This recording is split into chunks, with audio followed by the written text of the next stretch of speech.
Hello, I'm Dr. Marie Price, President of the American Geographical Society, and I'm here today with Dr. Mariah Ehmke, who works for the U.S. Department of Agriculture in the Economic Research Service. Dr. Ehmke, an economist, investigates food, diet, and health-related disparities for the Food Economics Division.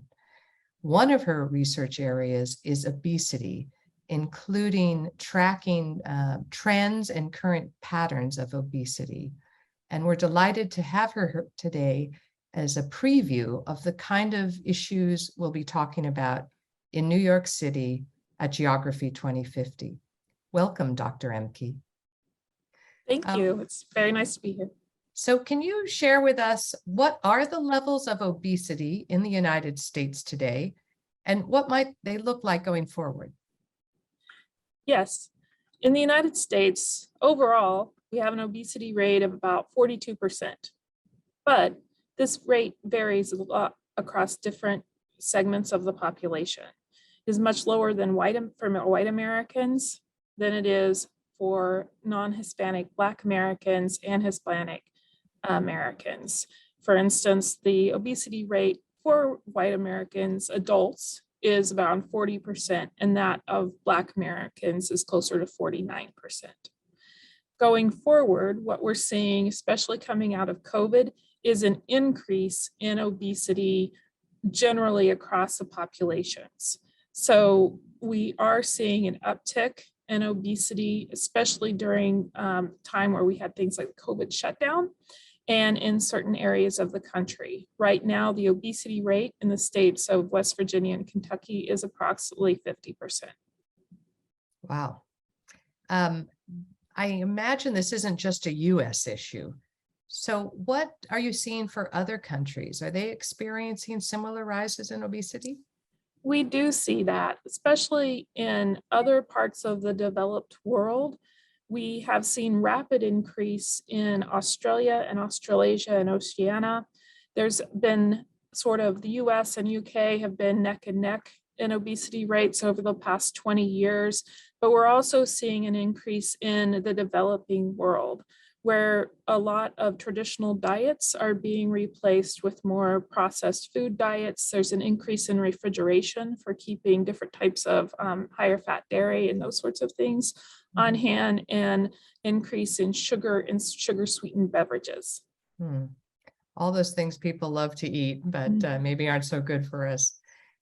I was especially interested in your research on childhood obesity. Why is that an area of concern? Well, there's a few different reasons. For me, one of the important reasons is that children aren't out in the marketplace readily making the decisions about what food comes into their household. And so they are reliant on the adults around them to make decisions for their future health.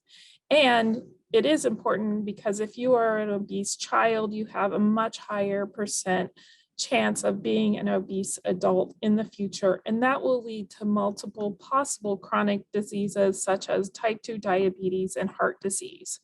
So we have opportunities both at schools. Schools are a good, how can I say, or easy compared to some avenues, policy mechanism to send healthier food through.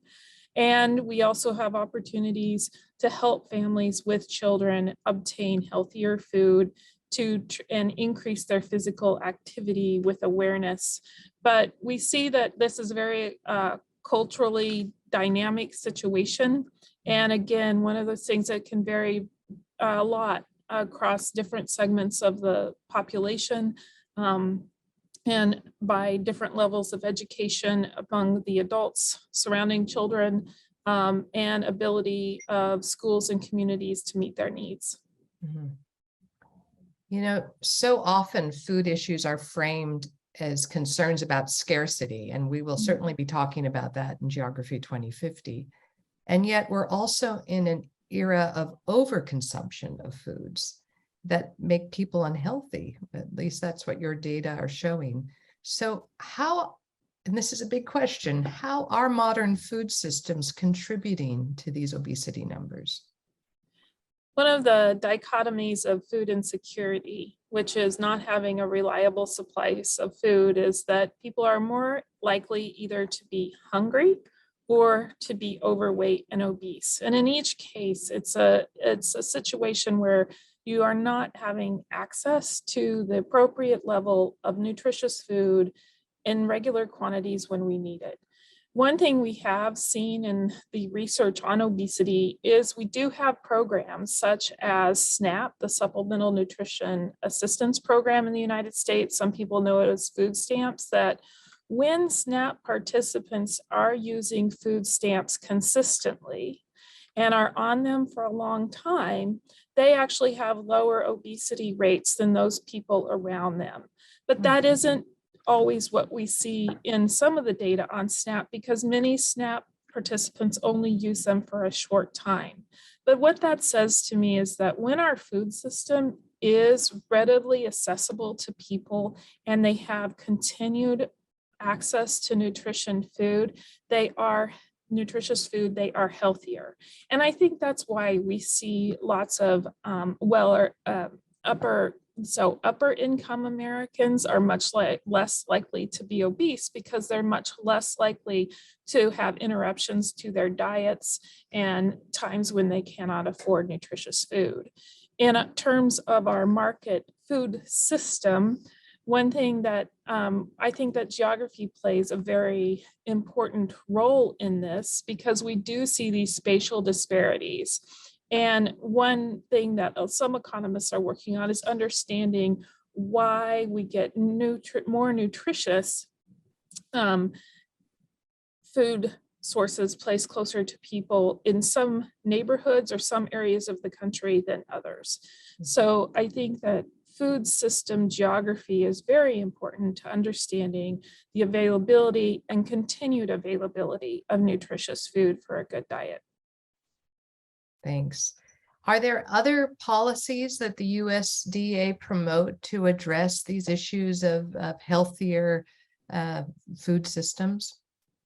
Well, the USDA administers a number of policies. We have the Women and Infants and Children program, which is for pregnant mothers or mothers with small children, where it ensures that they receive proper amounts of, calcium and vegetables in their diets.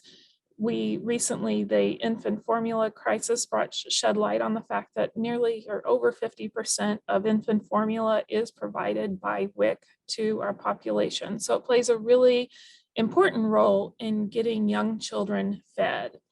Then USDA does play a role through many different other avenues in terms of providing community grants to people doing local fresh fruit and vegetable production, local farmers markets, those sorts of things. I do not work directly with those kinds of programs. I'm studying more the results of the programs. Mm-hmm. Well, I know as an educator, my students are very interested in food systems, commodity chains, food deserts, looking at these disparities. And at Geography 2050, which is November 17th to 18th in New York City, I know we also have a lot of people that will be working on urban agriculture and bringing food production closer to where people are living, and maybe that could have some benefits. Dr. Ehmke, I am so happy that you're joining us today and in New York City in November at Geography 2050 at Columbia University. And I hope all of you listening will join us as well. Thank you. Thank you. It's a pleasure.